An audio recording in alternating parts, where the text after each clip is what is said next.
encuentra en nuestros estudios Martín Santibáñez. Martín es abogado, él es decano de la Facultad de Derecho de la Universidad de San Ignacio de Loyola, pero es además columnista del diario Correo, y no solo es columnista del diario Correo, sino que escribe el mismo día que escribo yo, y su columna aparece todos los jueves, ¿no?, al lado de la mía, o la mía aparece al lado de la de él, y es muy controversial, escribe con mucha potencia y nos acompaña esta noche para hablar sobre la coyuntura política, que es el tema que él siempre aborda en sus columnas de opinión. Muchas gracias, Martín, por estar aquí. Encantado, gracias por invitarme.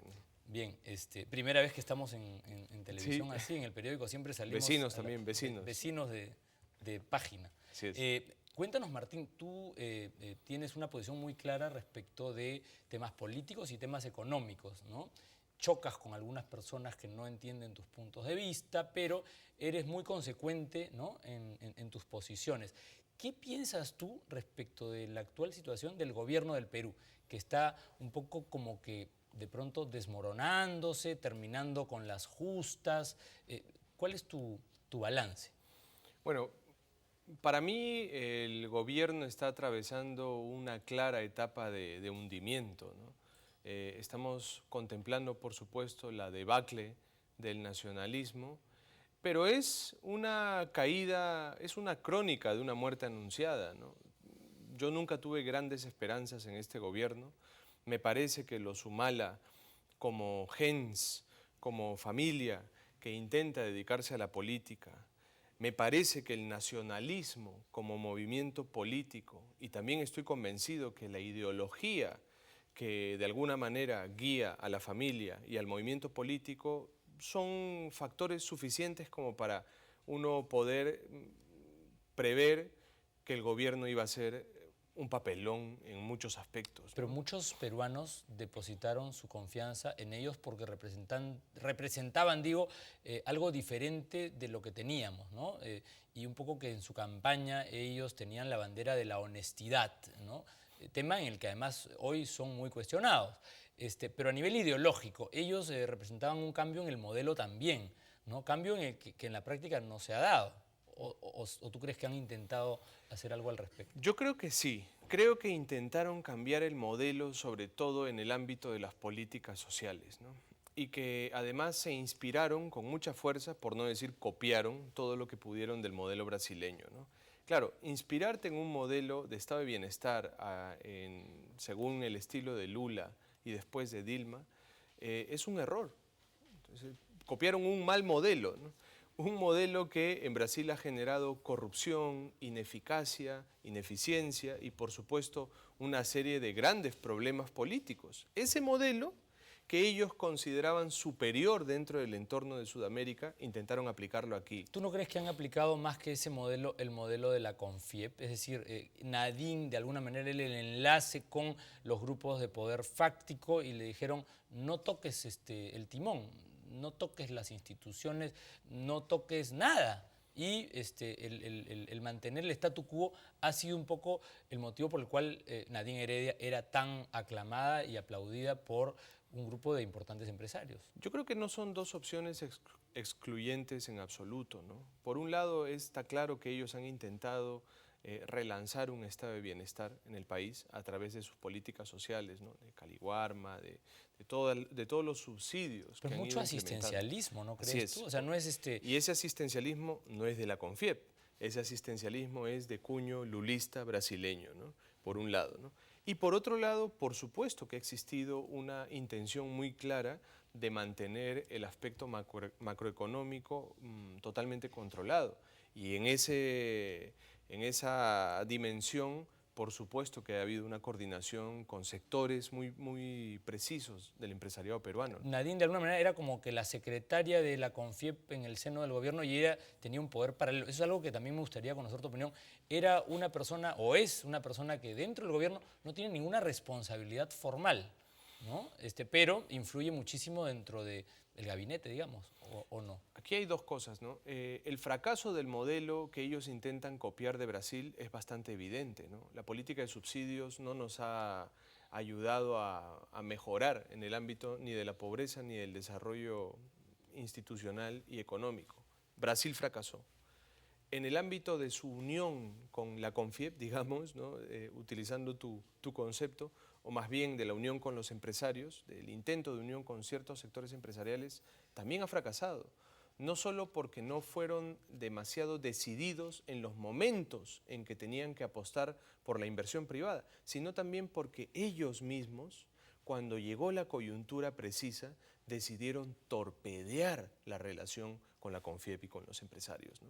Salir a pechar a los empresarios en un momento de crisis, en un momento en que más bien necesitamos que ellos sean para el país el caballo que jala la carreta, es un error también. Y hablemos Dos fracasos. Hablemos, ok, las políticas sociales estilo Brasil que no les han funcionado como ellos hubiesen querido, porque no funcionan como dicen los libros necesariamente, y el tema de las políticas macroeconómicas y las relaciones con no los empresarios, porque hay empresarios pequeños, medianos, digamos, con las cúpulas de los gremios empresariales que representan a las grandes corporaciones. Digamos. Ellos son los que de alguna manera han diseñado la política económica de los últimos años, ¿o no? Yo creo que esa es una respuesta desde el punto de vista nacional correcta, ¿no? Pero también hay un consenso internacional sobre lo que tienen que ser estándares mínimos en la política económica, ¿no? Así como ahora estamos hablando mucho de las instituciones y estándares institucionales, los estándares mínimos sobre el crecimiento económico existen desde hace muchos años. Desde antes del consenso de Washington ya se hablaba de una ortodoxia, ¿no? Creo que respetar esas premisas básicas de la ortodoxia global nos ha hasta cierto punto convenido en este país, ¿no? ¿Y qué dirías respecto del tema del neoliberalismo, en donde hay quienes sostienen que el Estado prácticamente mejor que desaparezca, ¿no? Porque hay una discusión, el tema del lote petrolero, hay quienes dicen no, que el Estado tiene que hacerlo todo, tiene que hacer actividad empresarial, y hay quienes dicen no, el Estado tampoco es que pueda desaparecer, tiene que existir y tiene que cumplir un rol importante. Hay dos extremos, ¿no? Los que no quieren nada de Estado y los que quieren un Estado como un pulpo, gigantesco, empresario. ¿Dónde está la solución Yo creo que, al igual que tú, la solución está en el centro, ¿no? Mira, yo he vivido 12 años fuera del Perú, he regresado después de vivir muchos años en Europa y los últimos tiempos en Estados Unidos, y regresar a mi país, aunque venía muy seguido de visita, ¿no? Una de las primeras cosas que una persona se da cuenta es que hace falta un Estado, ¿no? Hace falta un Estado eficiente, ¿no? No necesariamente tiene que ser un gran Estado, un Estado muy, muy extenso, pero sí tiene que ser un Estado eficiente. Yo, por lo tanto, considero que la construcción de un Estado en este país es una tarea pendiente, ¿no?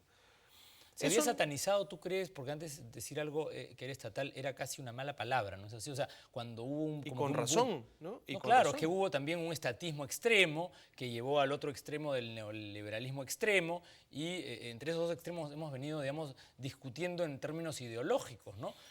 Pero quizá esa discusión es un poco tonta, ¿no? La realidad no es de extremos normalmente, ¿no? La virtud está en el equilibrio, ¿no? Y esto lo sabían los clásicos, ¿no? Claro. Y es una cosa muy impregnada dentro de la naturaleza humana. Yo creo que necesitamos un Estado más eficiente, creo que necesitamos un Estado eficaz en sus políticas públicas.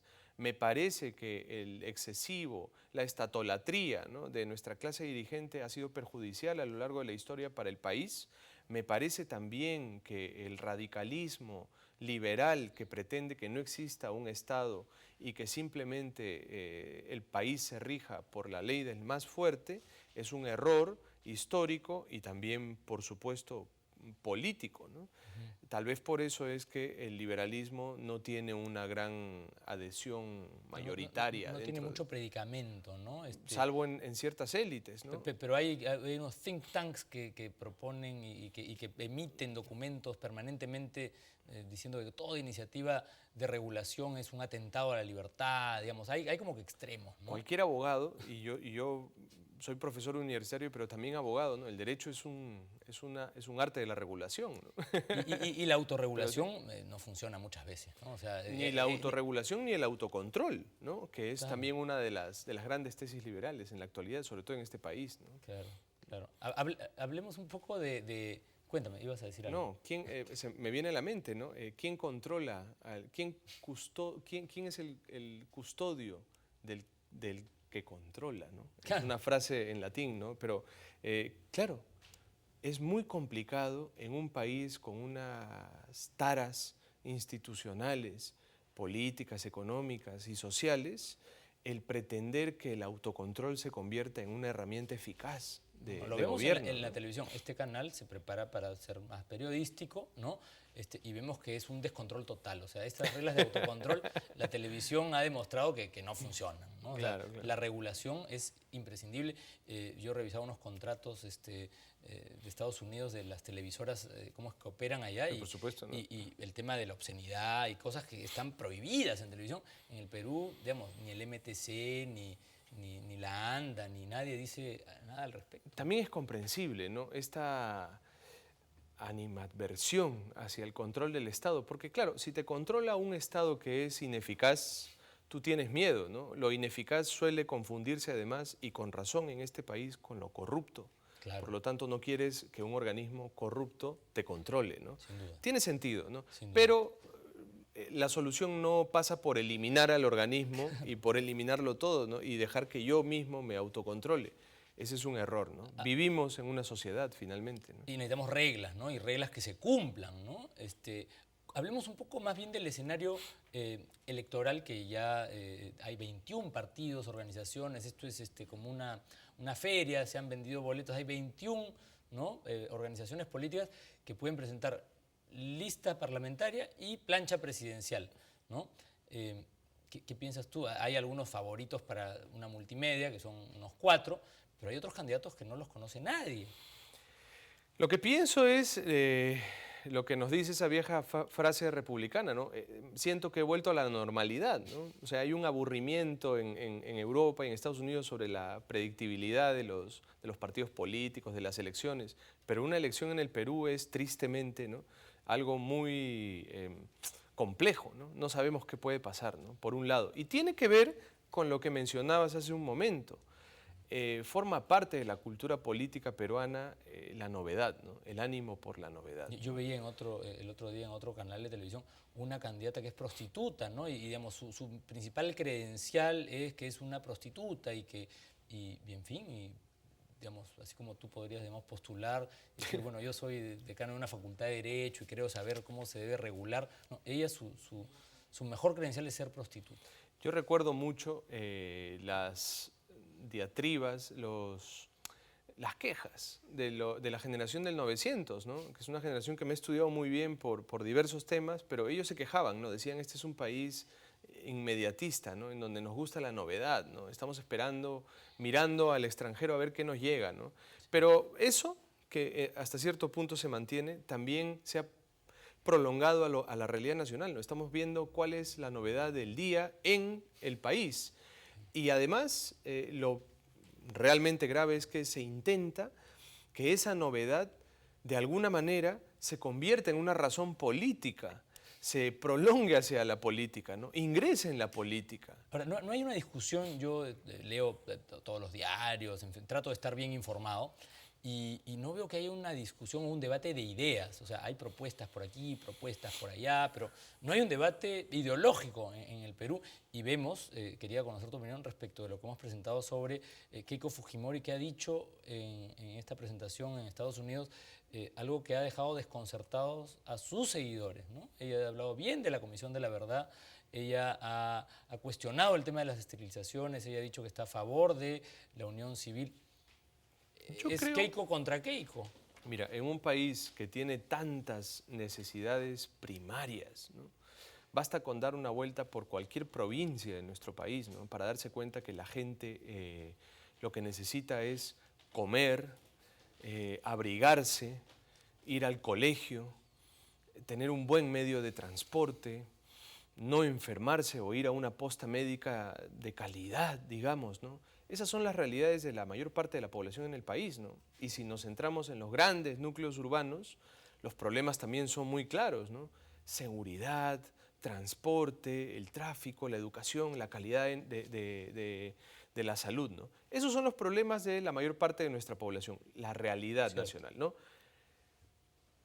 ¿Quién puede pensar en ideologías o qué persona de nuestra población, qué peruano de a pie, qué peruana de a pie, que tiene que ir todos los días al mercado o tiene que preocuparse por si hay una granada o no en el colegio de sus hijos, va a estar pensando... Eso yo creo que es un psicosocial, claro, después te digo. no, bueno, o va a estar pensando en la distinción entre el liberalismo clásico y el liberalismo radical. ¿Quién va a pensar en cuál es la distinción entre Bad Godesberg y Hobbes? Yo soy profesor de teoría política y he sido profesor muchos años, ¿no? Entonces, claro, al final lo que la gente quiere es que le solucionen los problemas, sobre todo en un país como este, ¿no? En donde hay muchos problemas.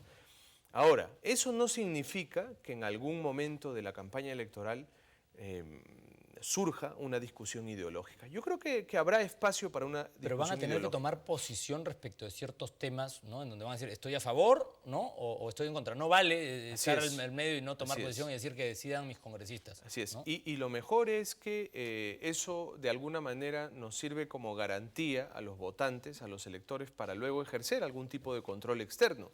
Está bien que se tome posición sobre algunos temas ideológicos, digamos, o algunos temas de la realidad, porque también son problemas reales, ¿no? Sí. Ahora, el desprestigio en el que está nuestra clase política, porque eso es evidente, digamos, uno revisa, digamos, la opinión de la gente y digamos, ser parlamentario no es algo que dé prestigio, ¿no? ¿Qué piensas tú? ¿Por qué hay tan poco liderazgo de la gente buena, bien preparada en el terreno político? Digamos, en Chile hay una participación de las élites mucho mayor, en España ni qué te digo, ¿no? ¿Por qué en el Perú, digamos, se deja esto para los peores? Ciertamente hay muy poco espacio para una política ilustrada, ¿no? Y por lo tanto hay muy poco espacio para una política de calidad, ¿no? También hay muy poco espacio para una política gerencial, de gente que haya administrado algo en su vida, ¿no? Y eso tiene una razón fundamental, ¿no? Nosotros, y digo nosotros porque me considero un profesor de universidad, ¿no? Hemos fracasado al inspirar en las nuevas generaciones la necesidad de trabajar y de servir en el Estado al país. Me parece que es un gran ideal para un joven de cualquier país, pero sobre todo en un país con tantos problemas como el Perú, tendría que ser un gran ideal y nosotros los profesores tendríamos que inspirarlo el ingresar en el servicio público, ¿no? Muchas escuelas de negocios o business school y pocas escuelas de gobierno y de instituciones en donde se formen personas cuyo propósito sea servir a los demás, ¿no? O en todo caso que en las business school los alumnos puedan incorporarse de alguna manera al Estado, ¿no? Los romanos, el mundo clásico me gusta mucho, como te habrás dado cuenta, ¿no? Los romanos tenían una frase preciosa, ¿no? Dulce et decorum es pro patria mori, ¿no? Es dulce, es decoroso, es decente morir por la patria, ¿no? Morir por la patria en un campo de batalla, pero en países como el Perú, en un país como el nuestro, que todos los días nos duele por una u otra razón, es dulce, es decente, es decoroso trabajar por el Estado, ¿no? Trabajar en el Estado por el Perú, ¿no? Así es, y hacer política, ¿no? Es ocuparse de la cosa pública, es participar. Yo te adelanto un poco, además de invitarte, por supuesto, al panel nuevo que vamos a tener próximamente aquí en el nuevo Canal 11, a hacer eso, ¿no? Animar a la gente a que se atreva a participar activamente en la vida política, porque, digamos, esta generación tiene un gran reto, ¿no? El hacer que las cosas mejoren bastante. O nos gobernarán los peores, ¿no? Sí, que es la fatalidad del que no se decide a animar a los buenos, ¿no? Sin duda, sin duda. Oye, Martín, siempre es un placer conversar contigo. Encantado, y esta es tu Alfonso. casa. Gracias. El Canal 11 se prepara para algo muy potente y Martín Santibáñez va a acompañarnos en esa tarea, espero. Encantado. Y bueno, vamos a seguir conversando en estos días y en estas semanas de cara, pues, a las elecciones generales en nuestro país. Muchas gracias, Martín, por estar aquí. Un placer. Buenas Bien, noches. nosotros, amigos, vamos a una breve pausa y volvemos con más.